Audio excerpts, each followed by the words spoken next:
Chapter 2, India's Foreign Policy. In the last chapter, we learnt the meaning of foreign policy and the factors that affect it. In this chapter, we are going to study the background and features of our foreign policy. India's foreign policy background. India's foreign policy has been influenced by the ideas of peace and tolerance which come from our ancient history. The Indian culture teaches us that the whole world is like a family, Vasudhaiva Kutumbakam. This is expressed through our foreign policy.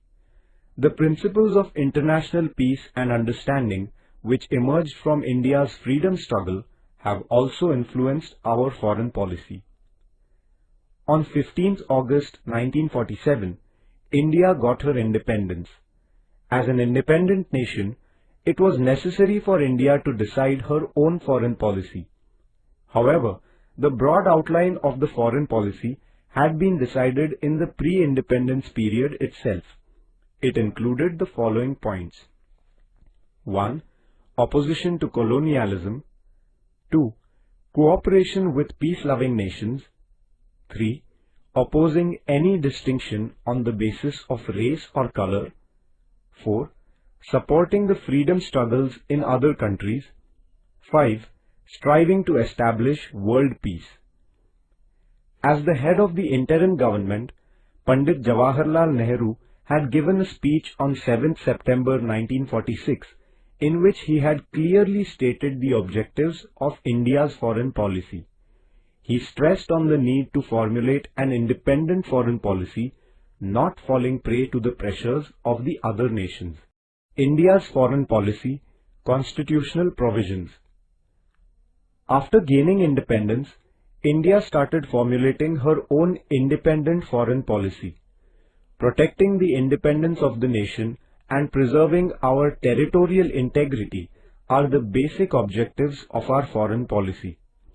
Article 51 of the Directive Principles of the Constitution of India guides us about how we should conduct our international affairs and transactions. This article states the principles of our foreign policy. The following objectives are to be achieved through it. 1. To promote international peace and security. 2. To maintain just and honorable relations between nations. 3. To foster respect for international law. 4. To encourage the resolving of international issues peacefully and through tribunals. Some of the main features of India's foreign policy are as follows. Opposition to imperialism and colonialism. Imperialism means disrespect for the freedom and sovereignty of other nations.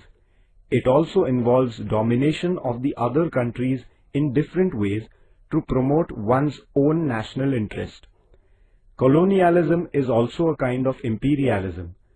Some countries conquer the territories of other countries on the basis of their strength and establish their dominance over that region. This is called colonialism. Opposition to colonialism and imperialism is a characteristic feature of India's foreign policy. Preserving international peace. India is committed to the principles of peace. India relies on the methods of negotiation and dialogue to resolve international issues. The nature of India's peaceful policy is constructive. The acceptance of a policy of peace does not mean being passive. Rather, it is a concrete endeavor at establishing peace in the world. The preservation of international peace is the core of India's foreign policy. Focus on preserving friendly relations. One of the important features of India's foreign policy is the preservation of friendly relations with all the countries in the world. Friendly relations help to increase the cultural, educational and economic give and take between nations. Through the process of helping the other nations in their development, India has focused on preserving the friendly relations. Principles of Panchashil. The principles of Panchashil are the pillars of India's foreign policy. It is a set of norms to resolve international issues through peaceful methods. Pandit Jawaharlal Nehru officially put forth the principles of Panchashil in 1954.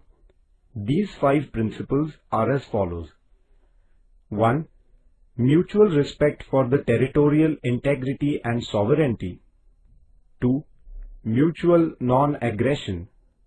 3. Mutual non-interference in each other's internal affairs. 4.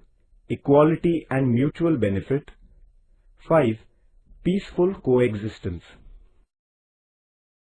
The principles of Panchashil highlight the expectation that no country will put any kind of pressure on another country and will not intervene in its ideological, political or economic matters.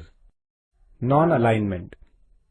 Non-alignment does not mean being neutral or indifferent. India's foreign policy is not non-aligned in this negative sense. After the Second World War, Soviet Union and United States of America emerged as the two superpowers.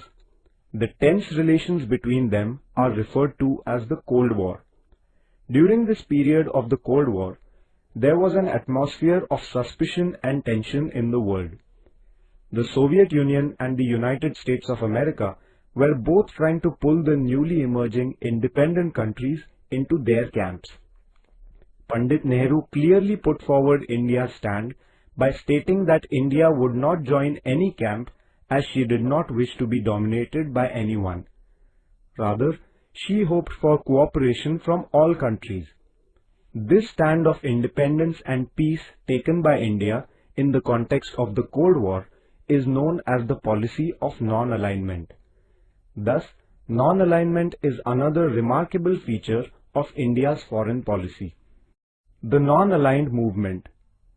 After the Second World War, the newly emerging independent countries in the continents of Asia and Africa supported the idea of non-alignment, and it became an important movement.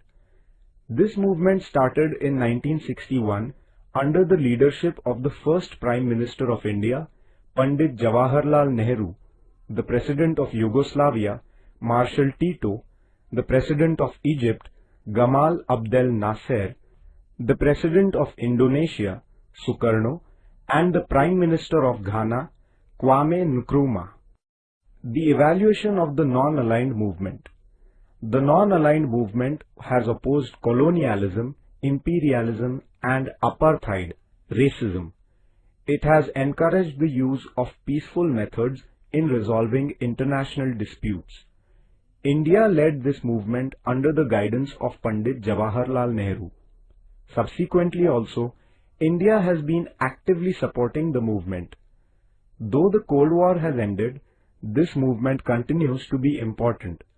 The non-aligned movement is based on the eternal values of humanism, international peace, and equality.